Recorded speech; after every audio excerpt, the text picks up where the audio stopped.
Okay, let's play the intro. Yep. She's not going to go out and apologise for saying that to him. Listen to Iron Maiden, baby, with me.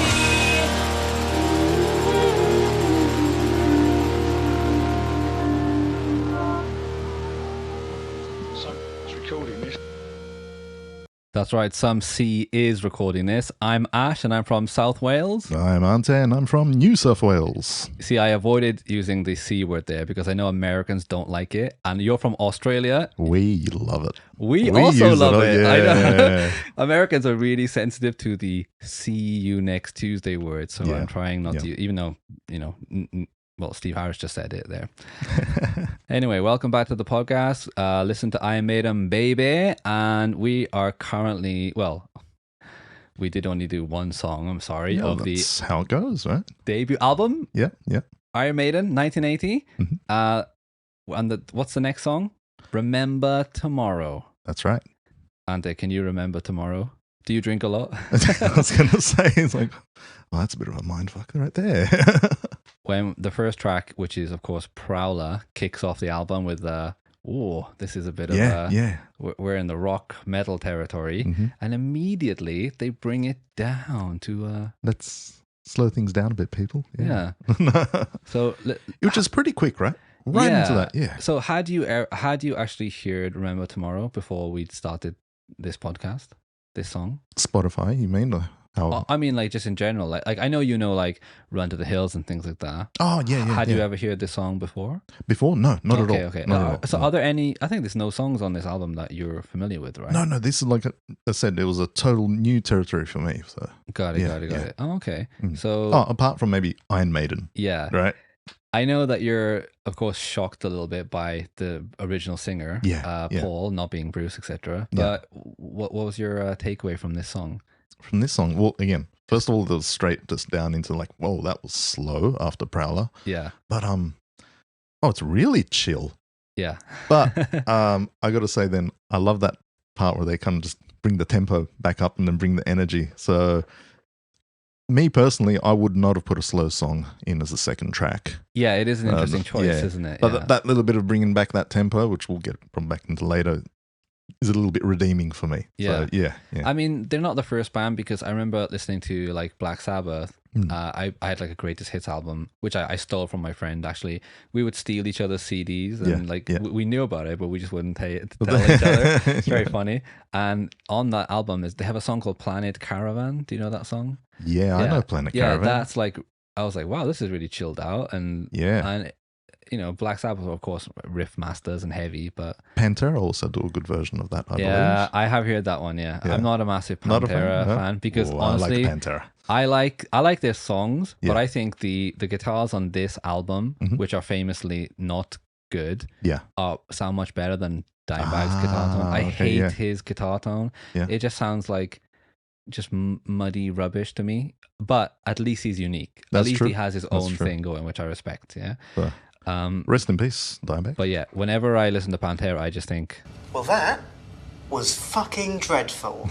I'm joking. I like their songs. I just don't like. That's why I like their live. Listen to them live because Yeah, the yeah. guitar just sounds much better to me. Mm. Remember Tomorrow, right? So Yeah. they're not the first band that started off as a heavy metal band to put a kind of not a ballad, but kind of chill song, isn't it? Yeah. But for me, this is really where Paul Di'Anno, who is in the shadow of Bruce forever, but when you listen to this song, I think it really shows his class and how good of a singer he is. Well, he can do many things. He's got quite a range on him. Yeah. Quite dynamic and just, Yeah, on this album, he really he does a lot of shouty stuff and screamy stuff, whatever. But Yeah. he also sings, I think, really nicely. And it's not to the next album where he starts trying to. Well, he does. Sorry, not try. He does do a lot of high, almost Bruce-like stuff. yeah. But I really prefer this album where he just, like in this song, he wrote the song as well. Yeah. So apparently it's Steve Harris and Paul Di'Anno co-wrote it. Mhm. So I think Paul made the tea while Steve was Was writing it. it? Nah. It's about his grandfather, I think. I think Yeah. his grandfather used to say to him something like, "Oh, live for now," because something about remember tomorrow. Something like Yeah, that. yeah, His granddad, anyway. But It's deep. Yeah, songs about granddads are deep, man. They're the worst ones. Like, because, like, are your grandparents still around, or? I got one grandmother left. Yeah, did you have a? My thing is though, I never grew up with them because they were all in Croatia. In Croatia. I grew up in Sydney. Got it. Yeah, because Steve Harris also, apparently I can see that his grandmother, apparently he lived with her and stuff like that, so he must have had a close relationship with her. Yeah, and Paul's granddad died. So there's something about like a grandparent who's not your close parent. Yeah. Sometimes you feel like you can't really talk to them, but the grandparent, maybe you feel you can. And yeah. No, that's true. Yeah. I really, to be honest, like I never felt like I had grandparents until I actually moved to Japan. Oh, really? Because my wife's grandparents, Oh, they like, I got along with them very well, but only the grandmother's left now. But yeah, they're great. See, I grew up with 5 grandparents. Oh, 5. Yeah. So because of course my father's parents were together. Yeah. But my mother's grandparents, they divorced. Yeah. And my grandmother married another guy. His name was Alan, and oh my god, he's the grumpiest guy ever in the world. And he would just bullshit all the time, right? Like he would just like now looking back, I love the guy because he always used to give me a lift places but he was really like, if you said like to him like, oh, that dog's big, and he'd say, oh well, my dog could kill it. Well, like he said he knocked out a Rottweiler once, all this rubbish. But I now looking back, I did love him actually. But then my grandfather, he remarried as well, but she passed away, and then he just lived by himself. But I was always around my grandparents, and that's really nice. Yeah, I really close to them. Yeah, and oh god, all right, so this is a ballad-y song, right? Yeah. And are you quite an emotional person? Like, are you a crier? I don't want to admit it. Sometimes speak up. I like to, put the lights down low and just let the emotions out. No, I can be an emotional person. Really? Because I have never been. I'm just not an emotional crier or anything like that. Yeah. But there's one thing which I learned recently, which does make me like drop a tear, and I couldn't believe it. What it was? I'm embarrassed to say it. What? Okay, so what about you? Is there what? As in, what? What makes you cry? What can be anything, especially now, if it's got something to do with kids. I don't, becoming a father, the whole thing. Oh God! I see. Yeah. I think that definitely upped it for me. God. So, okay. So for me, it happened recently. Yeah. The first time I dropped, I felt myself welling up, and I dropped a tear, and I couldn't believe it. And after, I had to like think about why I did it. Anyway, so this is stupid to say. Are you a wrestling fan at all? Oh, I don't really watch wrestling. No. Yeah. So which one are you talking about? Japanese? No. Like the WWF. Okay. Right? So, what's that thing called? Right, where you have a memory which you can't visually remember, but like it happened. Like when. This is kind of rough, but like when people were like assaulted as kids, and then they remember it like 20 years later. Right. I can't anyway, even think. I got one of those things, but with wrestling. Yeah. I remember when I was a kid, I remember like a little visual of my grandfather and a Hulk Hogan like toy. Yeah. And I remember we definitely had it on TV, because in the UK, cable TV is called Sky. Okay. And it was quite expensive. I'm sure in Australia where you have. We've got an equivalent. Yeah. Of that. Yeah. But it was quite expensive. And like my dad was working a lot, so he stopped watching TV, so he just cancelled it. But when I was like 4 or whatever, I must have been really into Hulk Hogan because my mum's like baby photos and stuff. I have like a Hulk Hogan shirt and all this stuff. Anyway, apparently I loved Hulk Hogan, but I don't remember loving Hulk Hogan, right? And so anyway, so the other thing is that my grandfather, who I was really, really close to, he kind of looks like Hulk Hogan. Oh, okay. Okay, like he has like the same mustache and face, whatever. And a couple of months ago, I was just on YouTube. Oh, sorry, a couple of weeks ago. Sorry, I was on YouTube and I was just looking through something, and it popped up of Hulk Hogan's entrance or something, and I clicked on it and I watched it, and Hulk Hogan. Have you ever heard Hulk Hogan's song? No, I couldn't tell you. Oh my god, listen. That's jogging my memory. I've seen. Okay. So there's something about not the original Hulk Hogan, but whenever he comes back, like in the last like 10 years, whatever, and he plays that song and he walks down, he reminds me so much of my grandfather. Like his face and stuff. Now he's older, and I don't know why, but like, cause my grandfather passed away, and like I have a thing where like when he was sick, I went to his house when he was sick, and. He was in bed sick, and I was like, "Oh, are you okay?" or whatever. And I didn't think anything of it, and I thought, "Oh, should I phone ambulance or something?" Because I didn't. And then he passed away the next day, and I've had a huge yeah. guilt thing about that. And so whenever I see Hulk Hogan Yeah. in the modern day coming out, I just think, when I hear that song, I just get like shivers, and I'm like, oh my God. And then I just think of my grandfather, and like a tear trickled out of my eye, and I was like, oh my God, it's happened. I'm becoming human. Stone Cold Ashley. Yeah. What happened, man? Come on. I was really shocked. That's right. You're not crying over wrestling. That's all right. No. There's a connection there. So. I cried because of Hulk Hogan. Yeah, no. Well, Hulk Hogan's made a lot of people cry, but especially recently. If you told me something different and it was a direct wrestling made me cry, I'd be like, Ashley. Anyway, let's get back to I'm Maiden. So sorry about that. That clip is from like Iron Maiden's like in the East End, some radio TV show, just talking about them, and he's so cockney the way he says Iron Maiden. Iron Maiden. They are A 5-piece heavy metal band from the East End. so cockney, just love it. Yeah. Anyway, so yeah, all right. Remember Tomorrow, right? It is a really chill song, and you know, Paul is like, I guess he's, you know, it's a memorial to his grandfather, whatever, and yeah, grandparents, man. You know, phone them up if you have a chance. Grandparents are cool. Yeah, give them a chance. This song as well, right? I think it's actually, even though this is one of the least heavy songs on the album, it's actually one of the most influential. A lot of bands after this who love Iron Maiden, they introduce a lot of clean guitars to their songs. Yeah. Metallica, for one. I know for a fact that, you know, James Hetfield picked up this album, loves this album, and specifically loves this song. Yeah. Because they actually covered it. Let's listen to Metallica's version of it. Unchain the colors before my eyes. Okay. Yesterday's sorrows. Pretty cool, right? Yeah.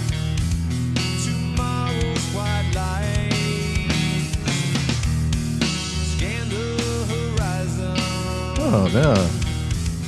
The clouds take me high. I like that. It's good, right? Yeah. Yeah, they recorded for one of those. I think it was like on one of the last albums as like a B-side or something. Yeah. But James especially loves this song. And Metallica are famous for using a lot of clean guitars. I'm going to have to listen to all that after, because Yeah, that's the first time I heard this. It's really, I like very that. good. It's very, very good. Very good. Yeah. So on this song specifically, there's not that much like, I would say, like riffs or anything like that. It's more like, No, you're right. Yeah. do do do do do do, but it's not a lot of chords. So I think the guitar sound doesn't come through well, as Steve says. But production, This one, the songs are really good. The production's diabolical. Martin Birch took over after that, so the other albums, you know, sound good.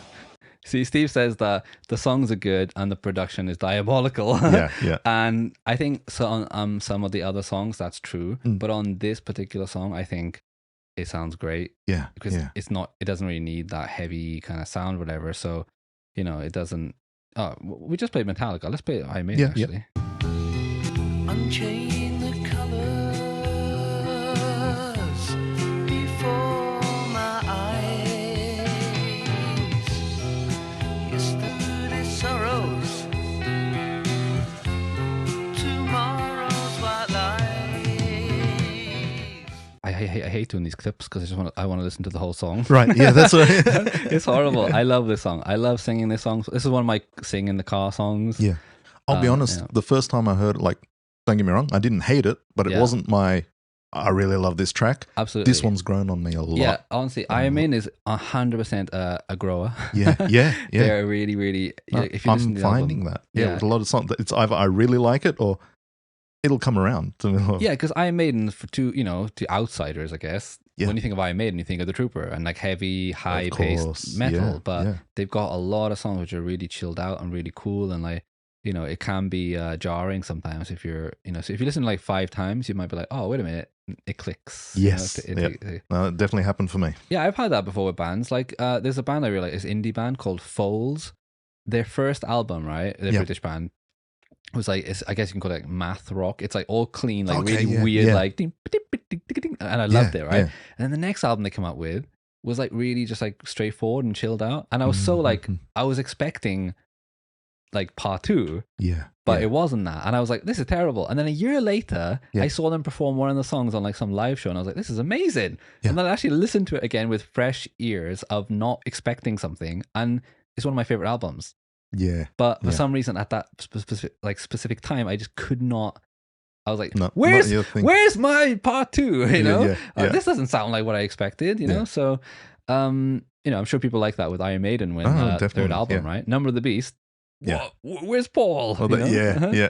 But yeah, I can understand it. This song is a grower. And I like how music can do that. You can just come back to it, or you know, a song that you've listened years ago, maybe not your thing, might be your thing now. Yeah. So yeah. I was gonna ask you as well, like as a DJ, like what you thought about the placement of this song on the album, but you already said Just that. like I was saying, I wouldn't have put it. So like, in your straight mind, like, yeah. would you like front load the album with like heavy stuff and then this quiet I would have stuff at put the that. back? I would put like, let's say, to mid to little bit the end. I see. Yeah, because especially with like, I'm always thinking Iron Maiden, you know, the Yeah, I power, see. the energy, people are going off, and then it's like, Prowler, and then this. Yeah. Ooh, It but can't- like, yeah. I guess, you know, but like I said, I think this is the most influential song on the album because of so many metal bands later who I've heard in interviews talk about, this I can see particular it. song, you know. Yeah, definitely. You know, the introduction of clean guitars with, you know, singing and also, you know, heavy parts then too. Yeah.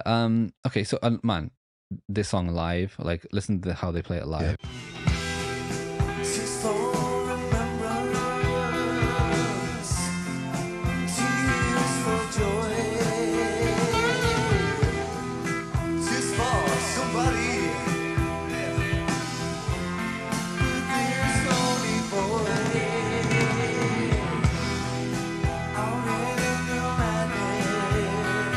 The thing with bad quality recording, right? Let's say a live recording on a phone, right? Yeah. As long as the vocals are good, it doesn't really matter. Yeah. And a good example of that is the Misfits. Right. I don't know if you're familiar with like early Not Misfits totally, but I songs. know some. Yeah. So if you listen to like some of the early stuff, it's garbage recording. Oh, like real Danzig, tinny sound. just or terrible. is It sounds rubbish. But the songs are good, Yeah. and Danzig sounds amazing. Mhm, So it doesn't matter how bad the quality is, it just sounds awesome because Yeah, the vocalist is good. yeah. And it's the same thing with now after this album we're going to listen to the Soundhouse tapes, the 3 tracks, and you'll be like, wow, this is totally different. And but because Paul is so good, it doesn't matter that you know they only had a few days to record it or whatever. It's not perfect recording, but you don't even notice how like how sometimes the guitars are out of tune and things like that. It doesn't matter because Paul is good. Yeah. And one thing about Paul I would say is that one thing he's got over Bruce is that in this album as well, he sings for me like beautifully. Yeah. And it's only something that Bruce only does on one song, which is called Revelations. For me, on Peace of Mind, I think he sings. There's some parts now where he sings beautifully. Yep. And I mean beautifully, like just, you know, really lovely to listen to. But Paul does it many times on this album. And I think like I just love it. I really, really like it. They're just they're totally different animals. 100%. Yeah, this is never going to be the Paul versus Paul, well, Bruce podcast. But of course, you're coming from only listening to Bruce. I came from listening to Bruce and it came to this. And I was very jarred for first when I first heard this. And I was like, oh, but then, you know, it still is Iron Maiden and still has the qualities that they later, you know, bring up later in the band when they go, you know, even more ridiculous. Yeah, I love Paul singing. I also Clive Burr on drum, the drummer. Iron Maiden have only in terms of albums only had 2 drummers. So Clive Burr is on the first 3 albums. Yeah. And his style is so different to Nico. Nico might be, you know, you can do more technical stuff, I guess, whatever. But there's something about Clive which is people love him to this day, you know, and you might notice a difference as we go through the drumming where Clive is just more simplistic, but is playing more to the song and fast. Very, very fast. I was actually just talking about the drummers. Was it last night? Actually, I was doom scrolling and came across a little clip of Nico and like, how old is he now? Because it was definitely a very recent clip. Yeah. And he's looking in his age, but wow. I think he had a stroke recently, just before the tour. Yeah. He sounded great. I mean, you're talking technical, just the... Yeah. He's a very technical drummer, like, but like when he plays, worst thing is when he plays Clive's songs, he doesn't play them in the same way, and it can be like, for example, if you listen to like "Hallowed Be Thy Name," classic song, like he does. For me, he does like too much on it. Like, I'm like, just stop, on some parts, like, you know, like, so I'm like, it's fine. You don't have to play it all the time. It doesn't drop back. I love that song. Yeah, it is a fantastic song. Sadly, he passed away in 2013. Clive Burr, because he left the band basically because he just couldn't couple of the touring, I guess. But yeah, that's right. Yeah. yeah. And anyway, so now one of the sad things about Paul Di'Anno is that when he left Iron Maiden, he's just continuously heckled about Bruce. Now, let's listen to Paul Di'Anno on stage in about 2013. He's doing a tribute for Clive Burr, who had passed away. Yeah. Listen to this woman in the crowd. Now we cut the set a little bit short. We're just playing some Maiden style for the tribute to my brother, Mr. Clive Burr. So we've left all my stuff out at the moment. So I don't like Iron Maiden. I don't like it. so I don't like you. So why are you wearing the shirt? Well, then fuck off. It's a whistle, puta. So I'm doing a song for the memory of my dead friend, and you're insulting me. I'm going to come down and kick your face off, bitch.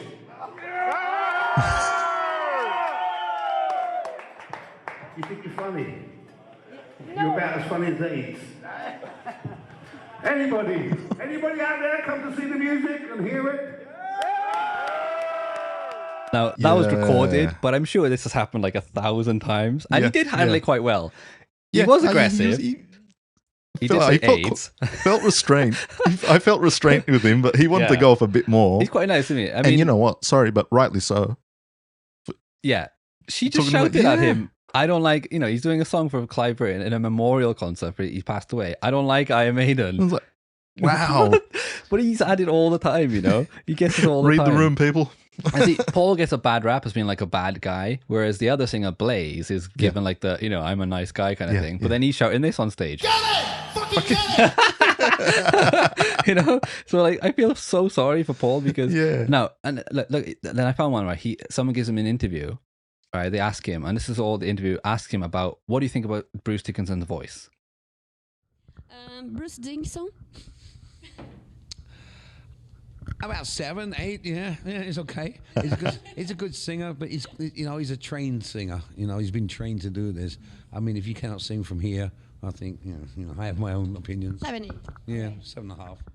He just gets compared to Bruce all the time. Interviews, he's only asked about Bruce, and he's on stage, he gets heckled about Iron Maiden. I'd snap.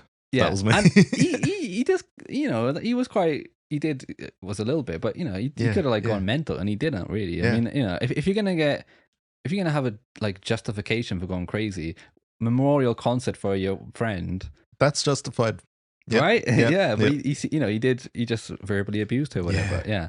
And right, Paul said there, right now, this is one of those things that you'll hear in my life of discussion about Iron Man is that between Bruce and Paul, right? Paul says that Bruce is trained, which is not actually true. I mean, Bruce only had his ex-girlfriend was a trained singer, and he looked at her notes or something like that. That's the only training he's had. But what Paul means, I think, is that he means someone who's doing it technically like a singer, and not like a rock kind of singer. Yeah. It's not the case really. He said, "Oh, if you have training, it should be from the heart, or whatever." Right. And yeah, that's kind of true, but that attitude comes across in two ways for me. Is he really saying well, I'm better than Bruce because I'm a real singer? Right. Has Bruce said anything in return? I've never not necessarily in return. No.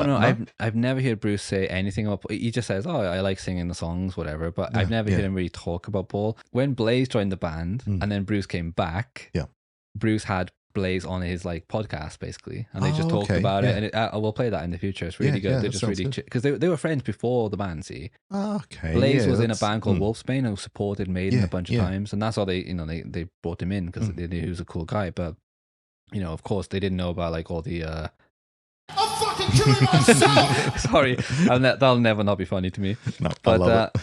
Yeah, but how do you feel about singing? For me, I realize I'm a fan of really high. Good singers. What do you draw? Because you said your favorite band is Tool, right? Yeah. So are you more drawn to those kind of talky singers or what? No, not necessarily. Tool's one of my favorite bands, but vocal wise, wow, I wouldn't say he's my favorite vocalist though. Yeah. So no, I've got too much of a range when it comes to vocals. Because Paul Diano uses an example is the Ramones. His favorite band is the Ramones. Yeah, and he says this because it's another one. Not a fantastically great singer, but what he puts into the songs is what makes the songs. Just sit there like doing it perfect. It shouldn't have to be perfect. It should be just right. Yeah, absolutely. Yeah, it should be just right, just like a bowl of porridge, is it, Paul? Yeah. I'm joking. I know what he's saying. He's saying he likes just the rawness thing. And a lot of Iron Maiden fans like the rawness of this album. Compared to Bruce, But okay, so now since he likes the Ramones, so is this what he thinks is good? Does he think this is good?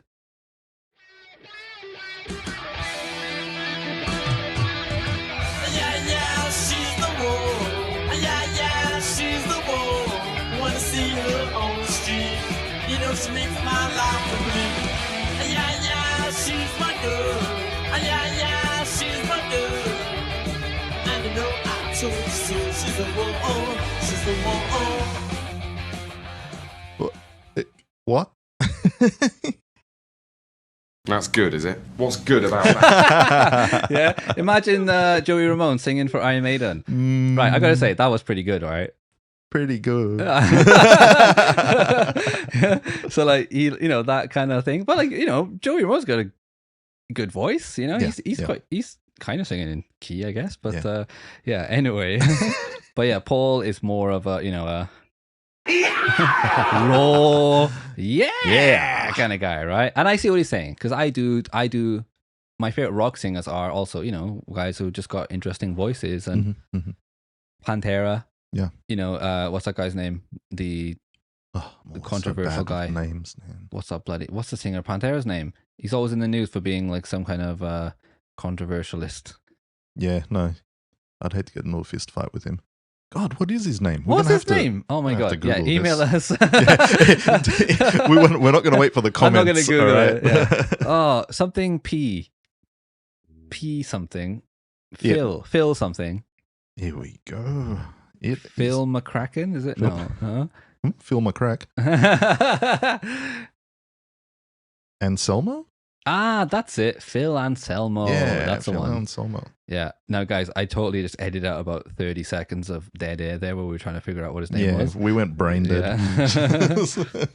Oh my God, that's funny. But anyway, so yeah, I think Remember Tomorrow I love that song, and I can see why if you're coming from old Maiden albums, coming back to this one, that it maybe wouldn't tickle your fancy. But overall, do you like the song? Really do. Yeah, that one, like I said, grown on me big time. Yeah, I think it's brilliantly sung, interesting bass and guitar, and just just a perfect song. I love it. Yeah, absolutely love it. Okay, next up, whoa, Running Free. Running Free. Yeah. Now, apparently, as Paul said. Okay, I'm going to do the one song, which I wrote this song. This is the song that made Iron Maiden famous. This is about sex, drugs, rock and roll, Harley Davidson motorcycle.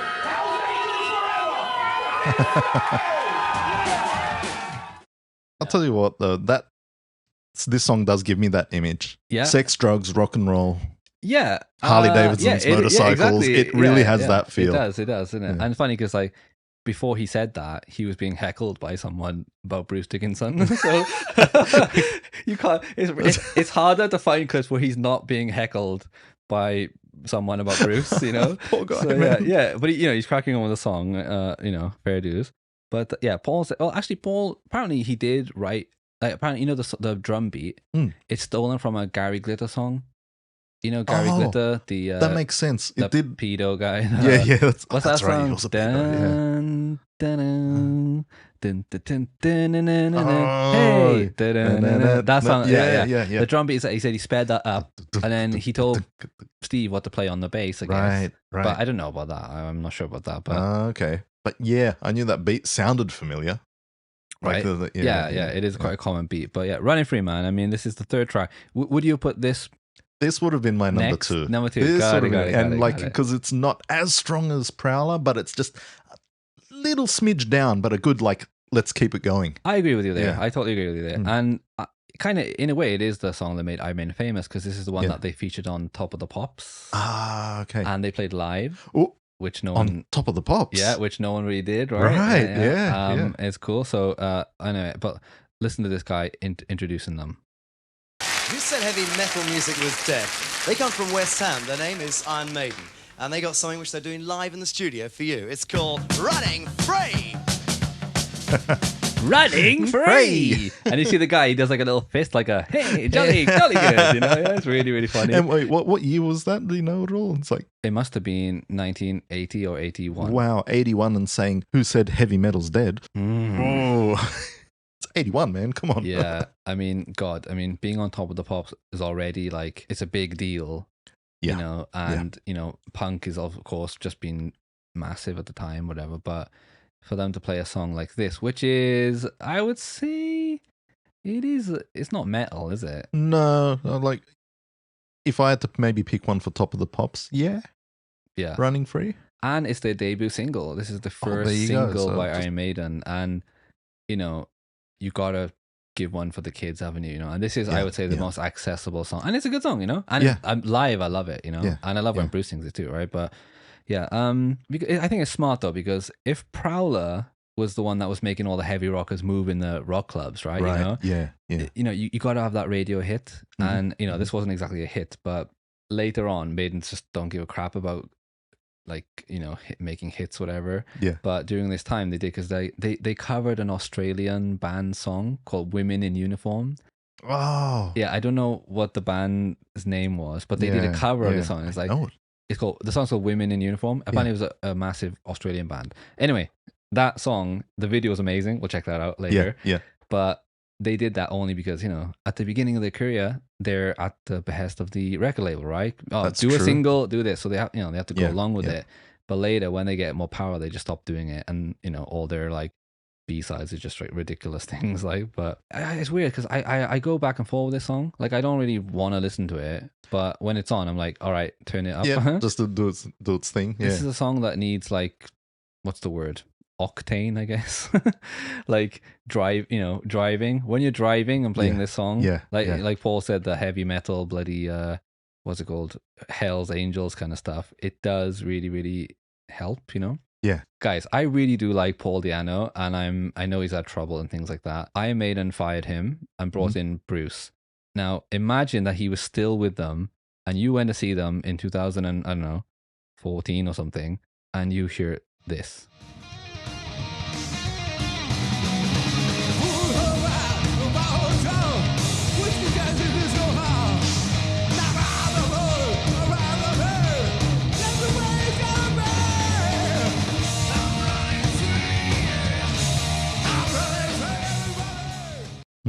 Okay, I don't know if he's drunk or on pills there, but terrible. Oh, I know he's had his demons, whatever, but Bruce, you know, has been smooth as hell over the years.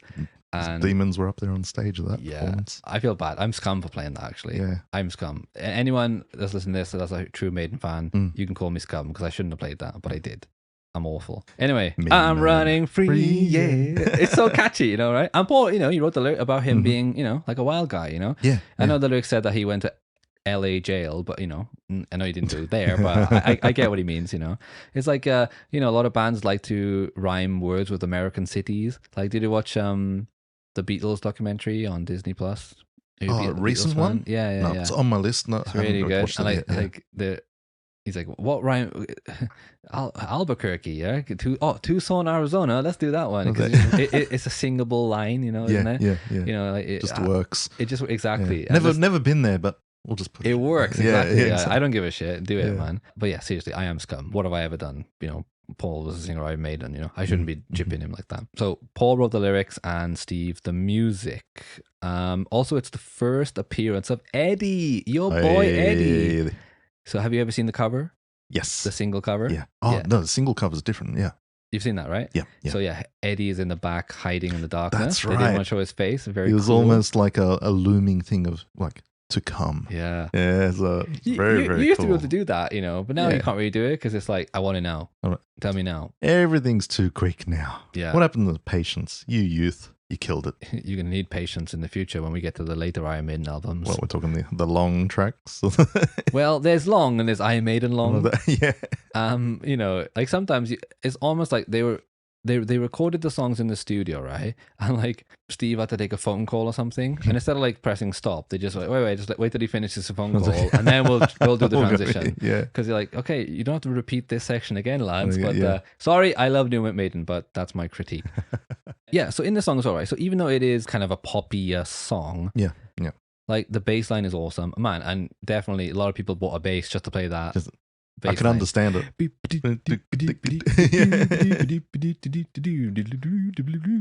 love that doobly Just doo voice. fun. It is fun, yeah. Definitely fun to play, and put some guitar chords over it. The drums are really good. I love when Iron Maiden, the chorus is the title of the song, which works really well in this song. I think it's just so. I'm running works, free, man. Yeah. I'm running free. That's all you need to say, right? Yeah. Yeah. But okay, here's a funny story too, man. And I think this sums up Iron Maiden fans, in a nutshell kind of thing. So I came across a YouTube vocal cover. Yeah.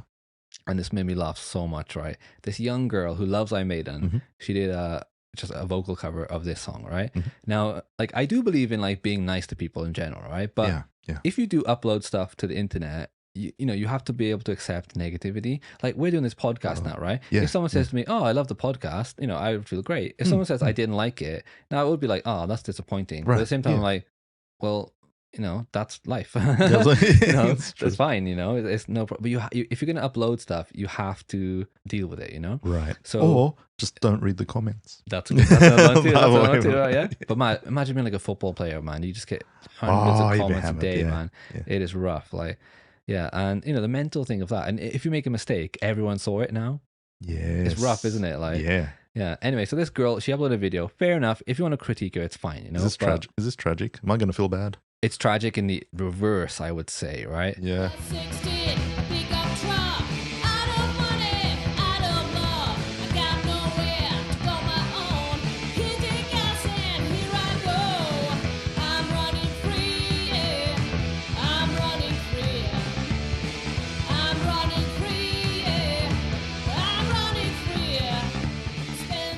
Not terrible. No. And she's using GarageBand, all the instruments. Oh, okay. What I was going to say is like, well, it sounds all right if you're hanging out to karaoke. Exactly, right? Yeah. Now, she's a girl. She likes singing. She uploads it to YouTube. Fair enough, right? Any criticism she's going to get, you're going to get. Anyway, but the first comment made me laugh so much that I just had to read it out to you right now. Okay. I'm already laughing. I haven't said it. So the first comment says, "God damn it. Better keep that type of singing cover for yourself with the doors locked, blinds down, and the curtains closed. This is for your own protection in case some people decide to send a wildlife officer to arrest you for abusing the neighborhood's cats with your howlings." Now, wow.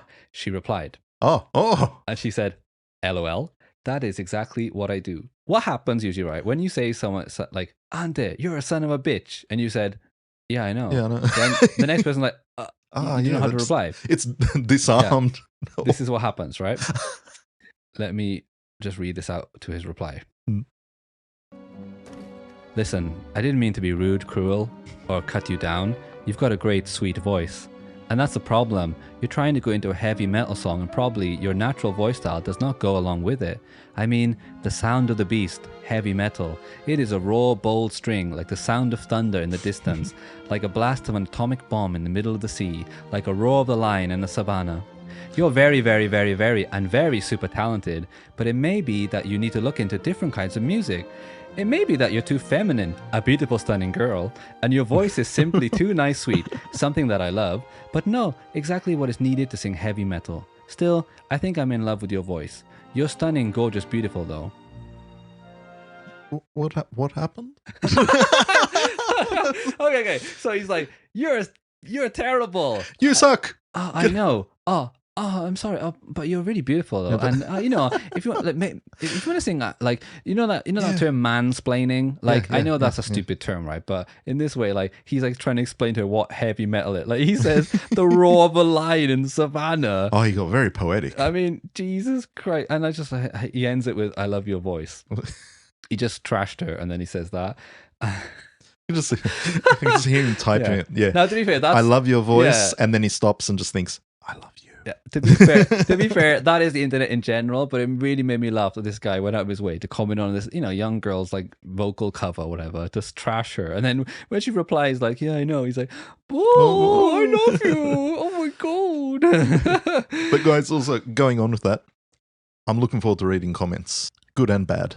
Oh, but for us. Oh, yeah, God, well, yeah. Well, you can email us at listentoimaidenbaby@gmail.com, and we have a Facebook group, Instagram. You can comment whatever. It's funny because in the future, I'm hoping I've got a bunch of ideas for like if we get any fans that we can do some games with Iron Maiden. And I'd like a fan. Well, it is pretty hot. Yeah. Yeah. Anyway, this song, Running Free. If you listen to it in the car, the police are chasing you because it is one of those songs. Yeah, before you know it. Yeah. Because, hey, you drive in Japan, right? Yeah. Guys, we live in Japan, right? Now, the driving rules in Japan make no sense to me, right? Because we have speed limits, but apparently you just copy whoever is in front. That's one thing I had to get used to. Right? Here, right? Yeah. So where I go to work, right, the speed limit is 50 miles per hour, right? And that's a rough guide. Yeah. Now, because I'm currently in the status where I'm trying to like get a permanent visa and I'm trying to be a good boy so I don't get in trouble and get one. And the thing with that is like I'm driving to the speed limits, but like everyone's flying past me and I'm like, oh God, I really want to, I know I want to go faster, but I can't. Don't take the risk. Yeah, but I'm looking at them. They're going like at least, the speed limit is 50. They're going at least 80, 90. Yeah. And there's a lot of kids around. There's kids crossing the road to school and stuff. And I'm like, are you not like, okay, that's my problem with Japan. Polite language, rude actions. Yeah. I don't think, did I already mention last time when I nearly got ran over by a taxi? Was it the other week? Oh, but whose fault was it? Was it your fault? Definitely, no, it was the taxi. It was like green for me to walk. Yeah. I live 1 block away from so there's one road to cross, and it came screaming around the corner. I had to literally jump back to not be hit. So. But you ride a bike as well, right? Motorbike, yeah. What's that like? Well. It's like, you know what? It's actually not as bad as Australia, I find. So really? Yeah. But then again, I'm kind of like doing like everyone just meld in, speed up. Because, I've been places where it's like, it's a 60 limit, which is kind of like a highway-ish. Yeah. No, everyone's screaming at 90. Yeah, fair enough. On the highway, whatever, and go for it. Because like, it's not like anyone can see you and there's no cameras really. But why are you going to put a limit of 60 anyway and then just... Yeah, and it's funny because like usually when when you see the police, everyone automatically slows down, but they don't really do that here. They just it's just like they just follow, speed together. Yeah, I hear that you just follow whoever matched the speed of whoever's going the fastest. And, I've heard that from a few people, and I guess maybe that's safer. I guess so, but I do not. I do not feel comfortable with it at all. But also going on that, I did get my gold license. Oh, I saw on Friday. I think it was. Yeah. I got mine like 2 years ago, mate. Sorry. Hey, gold. Man, I haven't been here as long as you. Okay, so in Japan, the driving license is that if you're like if you have like a perfect license, it's gold, and the regular one is blue. Right? Yeah, that's what I just had before. What about in Australia? Australia, I think in so. UK You we got have your points. Provisionals. Yeah, we got 12 points. Yeah. How many points have you guys got? I have no idea, but you get docked points and you lose your license. There's no like color. Oh, you start off with your L's, then the provisional, and then I think it goes into it's like black, silver, gold. Oh, you have a color license. There is a color as well. Yeah, we don't have that in the UK. You just get points and a fine, and it gets automatically sent to your house. Yeah. Yeah, actually, the UK is mad for cameras, so it's you got Sydney too. So when we're talking speed limits, moving here, no. Yeah, it doesn't exist here, really. Right. But anyway, back to the old Iron Maiden. Yeah. This song is great when you're driving fast, but I think it's just a great catchy track, but significantly more enjoyable when you're driving. If you want to keep your gold license, if you want to keep your gold license, don't listen